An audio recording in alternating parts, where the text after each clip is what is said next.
இந்த விஜய் சும்மா எதையும் சொல்ல மாட்டான். ஒன்னு சொன்னா அதை செய்யாம விட மாட்டான். சும்மா பிளாஸ்ட் பிளாஸ்ட் தான்.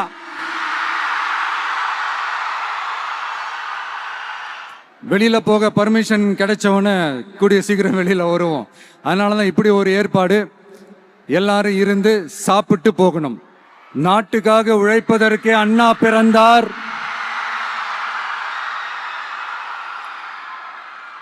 பொது நலத்தில் தானே நாள் முழுக்க கண்ணா இருந்தார் அப்படின்ட்டு எம்ஜிஆர் அவர்கள் ஒரு பாட்டு ஒன்று பாடி இருக்கிறாங்க, கேட்டிருப்பீங்க. அப்படிப்பட்ட நம்ம காஞ்சி தலைவர் அறிஞர் அண்ணா அவர்கள் பிறந்த மாவட்டம் தான் இந்த காஞ்சிபுரம் மாவட்டம்.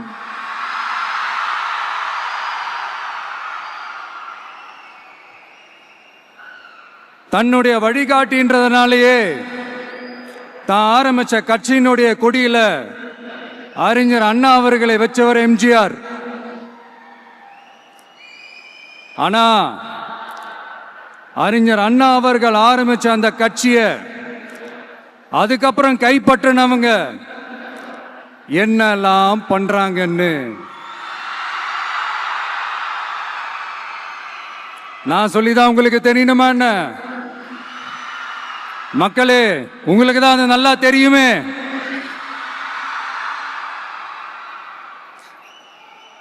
தனிப்பட்ட முறையில் எங்களுக்கும் அவங்களுக்கும் எந்த பிரச்சனையும் கிடையாதுங்க. எந்த வாய்க்கா வரப்பு தகராறுலாம் எதுவுமே கிடையாதுங்க. அப்படியே இருந்தாலும் அது நம்ம கண்டுக்கவே போறது இல்லைங்க. தனிப்பட்ட முறையில் அவங்களுக்கு வேணா நம்ம மேல வன்மத்தோட இருக்கலாங்க. ஆனா நாமெல்லாம் அப்படி கிடையவே கிடையாதுங்க. ஆனா உங்களை என்ன நம்ம எல்லாரையும் பொய் சொல்லி நம்ப வச்சு ஓட்டு போட வச்சு ஏமாத்தினாங்கல்ல,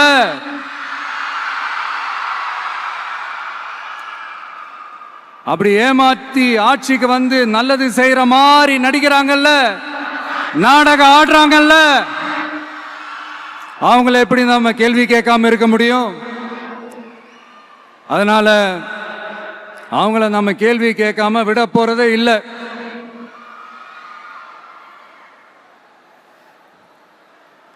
இதையே நான் காஞ்சிபுரம் மாவட்டத்தில் இருந்து நான் சொல்றேன்னா, தெரிஞ்சோ தெரியாமலோ இந்த மாவட்டத்துக்கும் நமக்கும் ஆட்டோமேட்டிக்காவே ஒரு கனெக்ஷன் ஒன்று ஏற்படுதுங்க.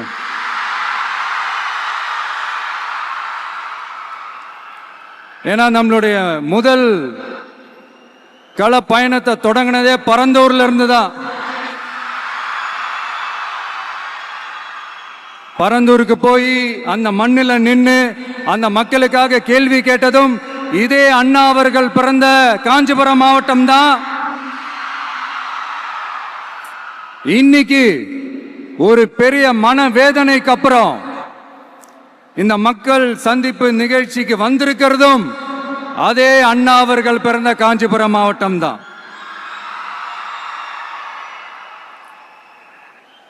அதனால நமக்கு எல்லாமும் கொடுத்த நம்ம மக்களுக்காக எல்லா நல்லதையும் செய்யணும். அதுவும் சட்டப்பூர்வமாக செய்யணும், அங்கீகாரத்தோட செய்யணும், அதிகாரப்பூர்வமாக செய்யணும், ஒட்டுமொத்த தமிழ்நாட்டு மக்களுக்கும் செய்யணும், ஒரே மாதிரி செய்யணும், ஒரே எண்ணத்தோட செய்யணும். அந்த ஒரே லட்சியத்தோட தான் நாம் அரசியலுக்கே வந்திருக்கிறோம். அதனாலதான் மக்களிடம் செல் அப்படின்னு சொன்ன அண்ணாவை கையில் எடுத்தோம். அவங்க சொன்ன மாதிரி மக்களை நோக்கி போறோம். ஆனா மக்களிடம் செல்னு சொன்ன அண்ணாவை மறந்தது யாரு?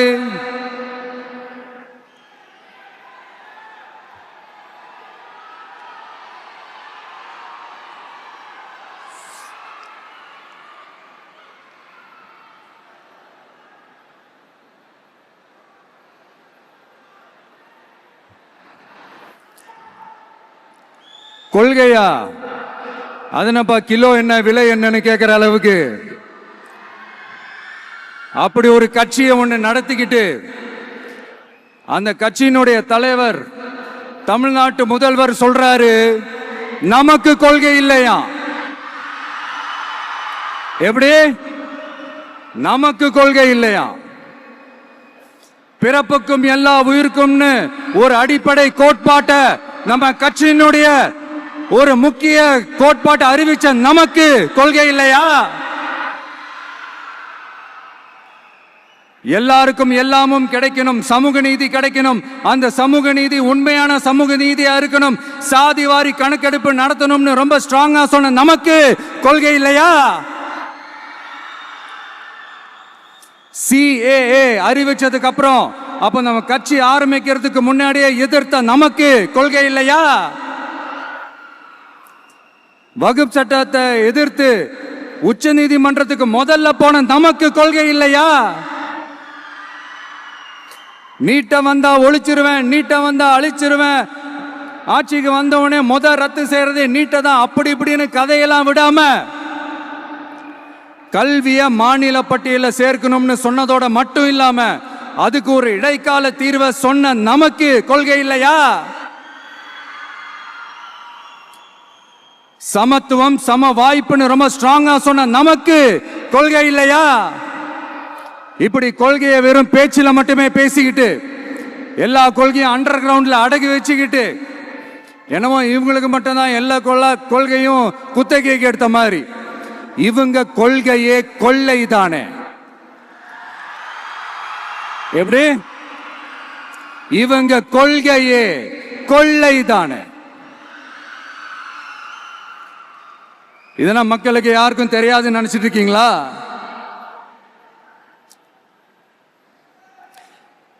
எங்க கட்சி ஒன்றும் சங்கரமடம் இல்லைன்னு சொன்னது யாரு? யார் சொன்னாங்க? ஏன் சொன்னாங்க? எதுக்கு சொன்னாங்க? இப்போ உங்க கட்சியில என்ன நடந்துகிட்டு இருக்குது அதையும் கொஞ்சம் யோசிச்சு பாருங்க, இதையும் கொஞ்சம் யோசிச்சு பாருங்க. அதனால பாப்பா, பவள விழா பாப்பா, நீ பாசாங்கு காட்டாத பாப்பா, நீ நல்லவர்கள் போல் நடிப்பதை பார்த்து நாடே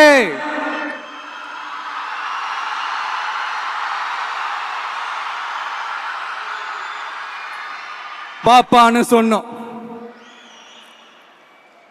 அப்ப கூட பாத்தீங்கன்னா பாப்பான்றது ரொம்ப ஆசையா பாசமா சாஃப்டா தான் சொன்னோம். அதையே நீங்க அதிர்ச்சியா எடுத்துக்கிட்டீங்கன்னா அதுக்கு நாங்க என்ன பண்றது? அதே நீங்க விமர்சனம்னு சொன்னீங்கன்னா நாங்க என்ன பண்றது? இன்னும் நாங்க விமர்சனம் செய்ய ஸ்டார்ட் பண்ணவே இல்லையே, இன்னும் நாங்க அடிக்க ஸ்டார்ட் பண்ணவே இல்லையே, அதுக்குள்ள அலர்னா எப்படி?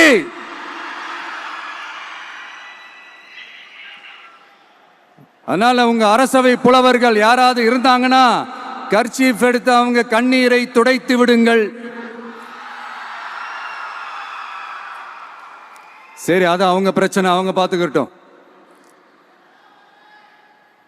நமக்கு எப்பவுமே மக்கள் தாங்க, மக்களுடைய பிரச்சனை பத்தி பேசுறது தான். இன்னைக்கு நம்ம காஞ்சிபுரம் மாவட்டத்துக்கு வந்திருக்கிறோம். இங்க மக்கள் ஃபேஸ் பண்ற அந்த பிரச்சனையை பத்தி நம்ம பேசி ஆகணும்.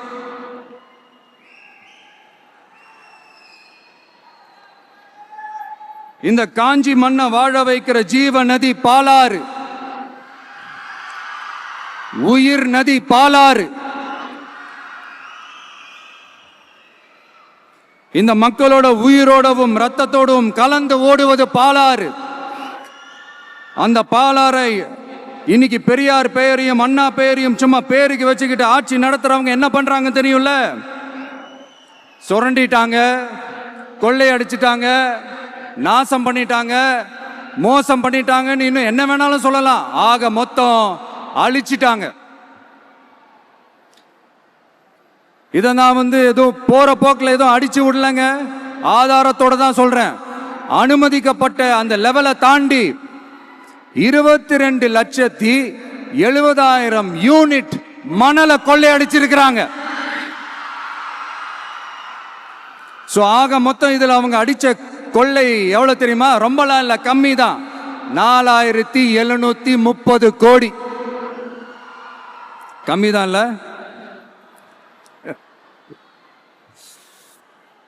இதுக்கெல்லாம் அவங்க ஆதாரம்லாம் கேட்க முடியாது. ஏன்னா இந்த ஆதாரம்லாம் ஆல்ரெடி கோர்ட்ல இருக்குது, அமலாக்கத்துறை டிபார்ட்மெண்ட்ல இருக்குது. அந்த டிபார்ட்மெண்ட்ல வேலை செஞ்ச சில நல்லவர்கள் அவங்க அடிச்ச அந்த கொள்ளையெல்லாம் தாங்க முடியாம வெளியில வந்து சொன்ன அந்த ஆதாரங்கள் இதெல்லாம் சம்பந்தப்பட்டவங்களுக்கு இன்னும் நல்லாவே தெரியும். அதனால இது சம்பந்தமா ஆதாரங்களை கொடுலாம் அவங்க கேட்க முடியாது.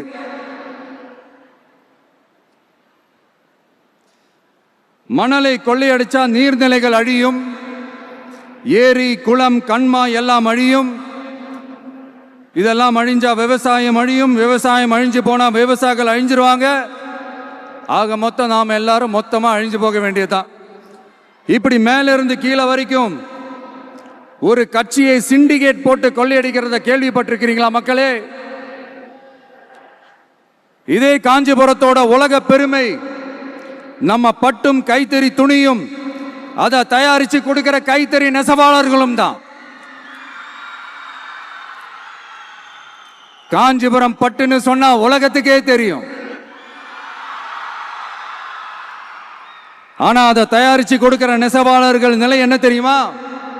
வறுமை, துன்பம், கந்துவட்டி கொடுமை. பட்டு கைத்தறிக்கு கூட்டுறவு சங்கங்கள் இருக்கு, பருத்தி கைத்தறிக்கும் கூட்டுறவு சங்கங்கள் இருக்கு. சுமார் 40,000 பேர் அதில் உறுப்பினர்களா இருக்கிறாங்க.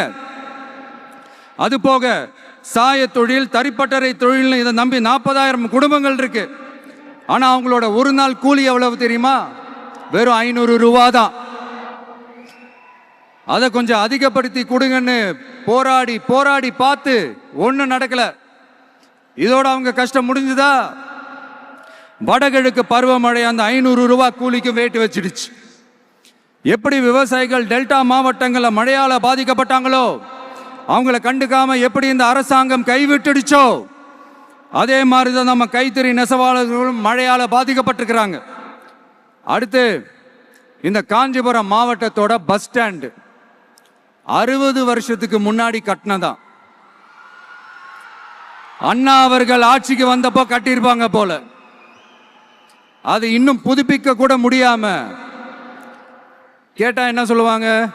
அந்த லேண்ட் வந்து கேஸ்ல இருக்குது. இல்ல நான் கேட்கிறேன், ஒரு கவர்மெண்ட்னால வேற ஒரு நல்ல இடத்தை தேர்வு செஞ்சு ஒரு பஸ் ஸ்டாண்ட் கட்டி தர முடியாதா?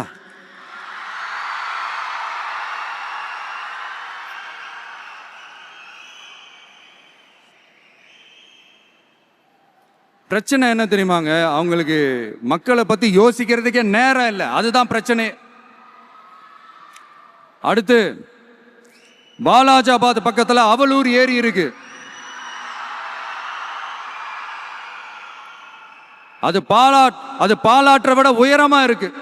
அதனால என்ன ஆகுதுன்னா ஆத்து தண்ணி ஏரிக்கு போக முடியாம போயிடுது. அதை சரி பண்ணி அந்த இடத்துல ஒரு தடுப்பணையை கட்டினா ஏரி நிறைய தண்ணி நிற்கும். அப்படி நின்னா அவலூர் மட்டும் இல்ல, ஆசூர் உட்பட இன்னும் எத்தனை கிராமங்கள், எத்தனை ஆயிரம் ஏக்கர் விவசாயம் நல்லா நடக்கும். இதுக்கு இன்னும் எத்தனை வருஷம் மக்கள் கோரிக்கை கொடுக்கணும், மக்கள் போராடணும்.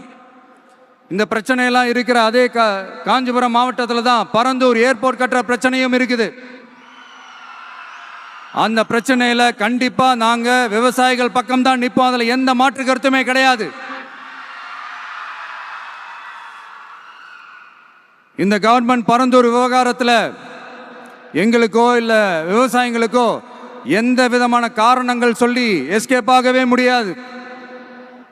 இப்படி மக்களுக்காக மக்களோட பிரச்சனைகளை எடுத்து பேசுறதுனால இப்போ ஆட்சியில் இருக்கிறவங்களுக்கு நம்ம மேல ஒரு ஆத்திரம் வரத்தானே செய்யும். அதனால தான் நீங்க பாத்தீங்கன்னா சட்டசபையில் ஆரம்பிச்சு ஒரு சாதாரண நிகழ்ச்சி வரைக்கும் எல்லா மேடையிலையும் மேடைக்கு மேடை டிவிக்கே தான். டிவிக்கே அவதூறு, அவதூறு டிவிக்கே, டிவிக்கே அவதூறு, அவதூறு டிவிக்கே. இதுக்கெல்லாம் கண்டிப்பா நாங்க பதில் சொல்லுவோம், சொல்லாமலாம் இருக்க மாட்டோம். இப்ப கூட கரூரை பத்தி பேசுவேன்னு எதிர்பார்த்திருப்பாங்க. அதை நான் கொஞ்சம் அப்புறமா பேசுறேன். பட் இப்போ நம்மளுடைய விஷன் என்னன்னு சொல்லணும்னு நான் கொஞ்சம் ஆசைப்படுறேன். நம்ம ஆட்சிக்கு வந்தா அது என்ன வந்தா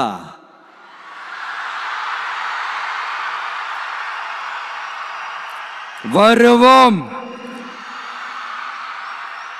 மக்கள் கண்டிப்பா நம்மள வர வைப்பாங்க. மக்களுக்கான ஆட்சியை மக்களே விரும்பி வர வைக்கத்தானே செய்வாங்க. அப்படி மக்களால் அமைக்கப்பட போற நம்ம ஆட்சியில நம்ம என்ன செய்ய போறோம்ன்றது அதுக்கான அந்த தேர்தல் அறிக்கையில அதுக்கான விளக்கத்தை டெஃபினட்டா கொடுப்போம். பட் அதுக்கு முன்னாடி ஒரு சின்னதா லைட்டா நான் கொஞ்சம் அதை சொல்லணும்னு ஆசைப்படுறேன். எல்லாருக்கும் நிரந்தரமான வீடு இருக்கணும்.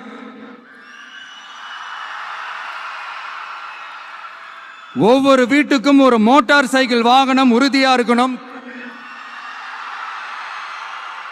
காரும் தான் லட்சியம்.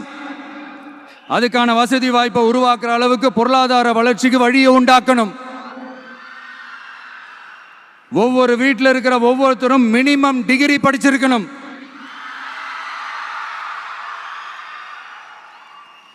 ஒவ்வொரு வீட்லையும் குறைந்தபட்சம் ஒருத்தருக்கு நிரந்தர வருமானம் கிடைக்கணும். அதுக்கான வேலை வாய்ப்பை உருவாக்கணும். அதுக்கு தகுந்த மாதிரி கல்வியில பாடத்திட்டத்தில் சீர்திருத்தம் செய்யணும். கவர்மெண்ட் ஹாஸ்பிட்டல்ஸுக்கு மக்கள் எல்லாரும் பயம் இல்லாம நம்பி போற மாதிரி மாத்தணும். பருவமழை காலத்தில் ஏற்படுற வெள்ளத்தால ஊரும் சரி மக்களும் சரி விவசாயமும் சரி பாதிக்கப்படாம இருக்கணும். அதுக்கு 4000 கோடி திட்டம்னு ஒரு உருட்டுனாங்களே, அந்த மாதிரிலாம் எதுவும் இல்லாம உண்மையான ஒரு பாதுகாப்பு திட்டத்தை உருவாக்கணும். மீனவர்களோட, தொழிலாளர்களோட, நெசவாளர்களோட, அரசு ஊழியர்கள் மற்றும் ஆசிரியர்களோட கருத்து கேட்டு அவங்களுக்கான பாதுகாப்பு மற்றும் வளர்ச்சி திட்டங்களை உருவாக்கணும். உருவாக்குறது மட்டும் இல்லை, அதை செயல்படுத்தணும். முக்கியமா இண்டஸ்ட்ரியல் டெவலப்மெண்ட்ஸ்ல கான்சென்ட்ரேட் பண்ணணும். எல்லாத்தையும் விட ரொம்ப ரொம்ப முக்கியம், சட்டம் ஒழுங்க ரொம்ப ஸ்ட்ரிக்டா வச்சிருக்கணும். நம்மளுடைய அம்மா, அக்கா, தங்கச்சிகள், அவங்களுடைய பிள்ளைகள், குழந்தைகள் எல்லாருக்கும் பாதுகாப்பை, அதுவும் உண்மையான ஸ்ட்ராங்கான பவர்ஃபுல்லான பாதுகாப்பை உண்டாக்கணும். அண்ணா யூனிவர்சிட்டியில நடந்த அந்த பெண்ணுக்கு நடந்த அந்த பிரச்சனை மாதிரியோ, இல்ல கோவையில் நடந்த அந்த கல்லூரி பெண்ணுக்கு நடந்த பிரச்சனை மாதிரியோ அதெல்லாம் நடக்க விடவே கூடாது. நம்ம வீட்டு பெண்கள் ஸ்ட்ராங்கா, பயமே இல்லாம தைரியமா இருக்கணும்.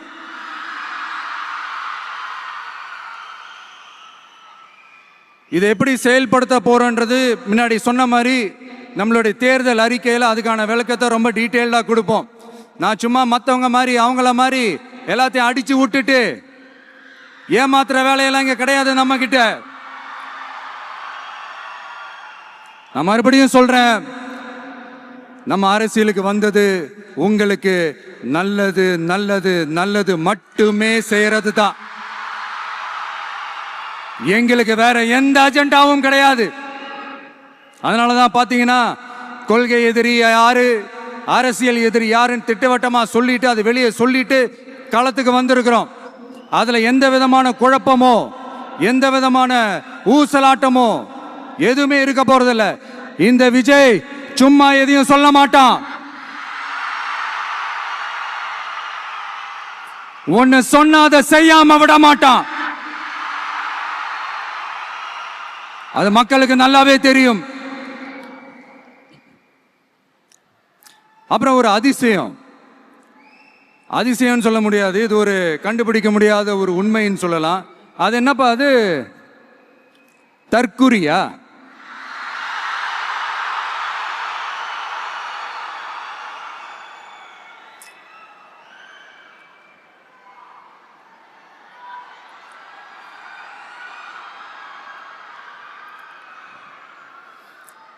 நம்ம டிவிகேக்கு சப்போர்ட் பண்ற கோடிக்கணக்கான லட்சக்கணக்கான மக்கள், நம்மளுடைய நண்பிகள், நம்மளுடைய ஜென்சி கிட்ஸ் எல்லாரையும் தற்குறிகள்னு சொல்லி வாங்கி கட்டிக்கிட்டு இப்போ அவங்களாம் தற்குறி எல்லாம் கிடையாது, அப்படிலாம் அவங்கள கூப்பிடாதீங்க, அவங்க சங்கிகள்லாம் கிடையாது, அப்படிலாம் அவங்கள கூப்பிடாதீங்கன்னு சொல்லி ஒரு குரல். யாருடா அந்த குரல் அப்படின்னு பார்த்தா, இப்ப ரீசெண்டா அறிவு திருவிழான்னு ஒண்ணு நடத்தினாங்கல்ல, சாரி அவதூறு திருவிழா. அதுல அவங்க தலைமையே குழப்பற மாதிரி, அறிவு கண்ணை திறந்து வைக்கிற மாதிரி ஒருத்தர் பேசியிருக்கிறார். அவர் யாருன்னா அது அவங்களோட எம்எல்ஏவே. அந்த எம்எல்ஏ யாருன்னா நம்மளுடைய கொள்கை தலைவர்கள் ஒருத்தரான மக்கள் சேவகர் அஞ்சலை அம்மாளோட சொந்தக்காரர். என்னடா இது இப்படி ஆகி போச்சு, டிவிகேக்கு சப்போர்ட் பண்ற மாதிரி நம்ம கட்சியிலிருந்தே ஒரு குரல் வருதுன்னு சொல்லி தலைமையில ஃபுல்லா கன்ஃபியூஷன். அந்த கன்ஃபியூஷன் இதோட நிக்காது. அந்த ஆதரவு குரல் ஒரு வீடு விடாம, ஒரு இடம் விடாம, எல்லா இடத்திலையும், எல்லா வீட்லயும் இன்னும் பலமா எதிரொலிக்குதான் இல்லையான்னு பாருங்க. சும்மா பிளாஸ்ட் தான்.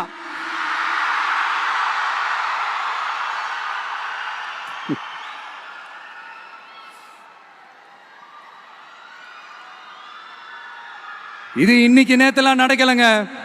1972 நடந்து முடிஞ்சிருச்சு. எப்போ எம்ஜிஆர் அவர்கள் கட்சி ஆரம்பிச்சாங்களோ அப்பவே அது ஒரு கூத்தாடி கட்சி. எப்போ எம்ஜிஆர் அவர்களுக்கு பின்னாடி அத்தனை மக்கள் திரண்டு நின்னாங்களோ அப்பவே அது ஒரு கூத்தாடி கும்பல். நடிகர் கட்சின்னு சொன்ன ஒருத்தர் அதுக்கப்புறம் எம்ஜிஆர் கூடயே போய் சேர்ந்துட்டாரு. இன்னொருத்தர் இவரெல்லாம் ஒரு ரவுண்டு தாங்க வருவாரு, ரெண்டாவது ரவுண்ட்லாம் காணாம போயிடுவார்னு சொல்ல இன்னொருத்தர் அதுக்கப்புறம் போய் எம்ஜிஆர் கிட்டே போய் சேர்ந்துட்டார்.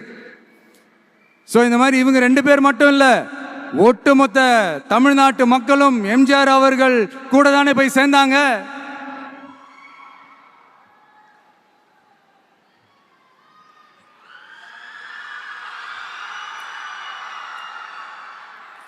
அதனால இது வரலாறு.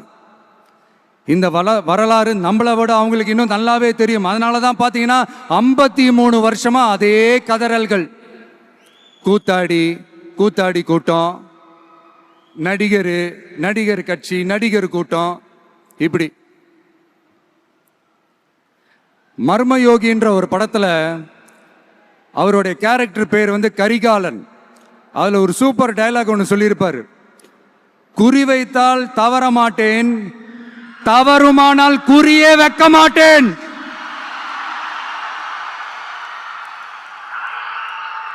இதெல்லாம் யாருக்கு சொல்றோம், எதுக்கு சொல்றோம்னு புரிய வேண்டியவங்களுக்கு புரிஞ்சா நல்லா இருக்கும். ஏண்டா இந்த விஜய தொட்டோம்,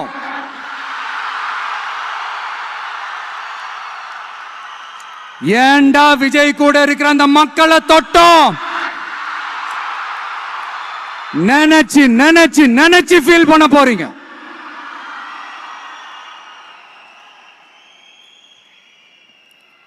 அப்புறம் நமக்கு இந்த அரசியல் புரிதல்லாம் இல்ல, அது இல்ல, இது இல்ல.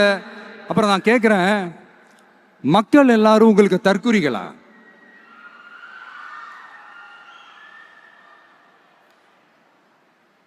அதே மக்களோட ஓட்டு வாங்க போற நாம தற்குறிகள்னா, அப்ப இவ்வளவு நாள் அதே மக்கள் கிட்ட தானே நீங்க ஓட்டு வாங்கிட்டு இருந்தீங்க. அப்ப நீங்க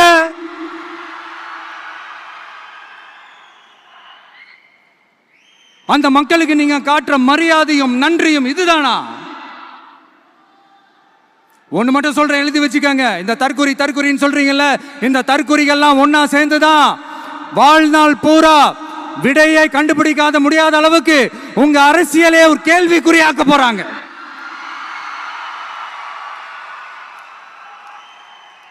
இவங்கெல்லாம் யாரும் இங்க தற்குறிகள்லாம் கிடையாது. இவங்க எல்லாரும் தமிழ்நாட்டு அரசியலோட ஆச்சரியக்குறி. இவங்க எல்லாரும் தமிழ்நாட்டு அரசியலோட அந்த மாற்றத்திற்கான அறிகுறி. சும்மா லாஜிக்கே இல்லாம தற்குறி.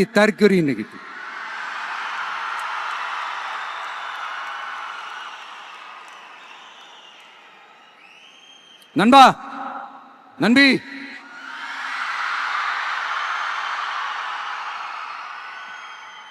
எல்லா மேடையிலும் ரிப்பீட்டடா ஒரு விஷயம் நான் சொல்லுவேன்ல, இப்ப நீங்க சொல்லுங்க. ஒண்ணு, இன்னொன்னு, ரிப்பீட். ஒண்ணு, இன்னொன்னு. இந்த போட்டி எப்படி இருக்க போகுதுன்னா, மக்களோட மக்களா நிக்கிற நமக்காக மக்களே டிசைட் பண்ணி போறாங்க. My dear sir, my dear uncle,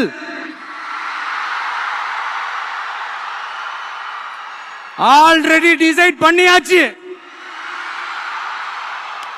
கான்பிடென்டா இருக்க மக்களே, நல்லதே நடக்கும், வெற்றி நிச்சயம். மீண்டும் சந்திக்கும் வரை நன்றி, வணக்கம். வெளியில போக பர்மிஷன் கிடைச்சவன கூடிய சீக்கிரம் வெளியில வருவோம். அதனாலதான் இப்படி ஒரு ஏற்பாடு. எல்லாரும் இருந்து சாப்பிட்டு போகணும்.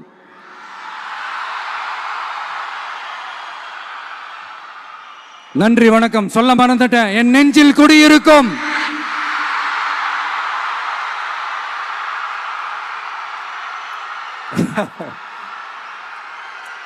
Sorry, slip my mind. Thank you. மீண்டும் சந்திக்கும் வரை நன்றி, வணக்கம்.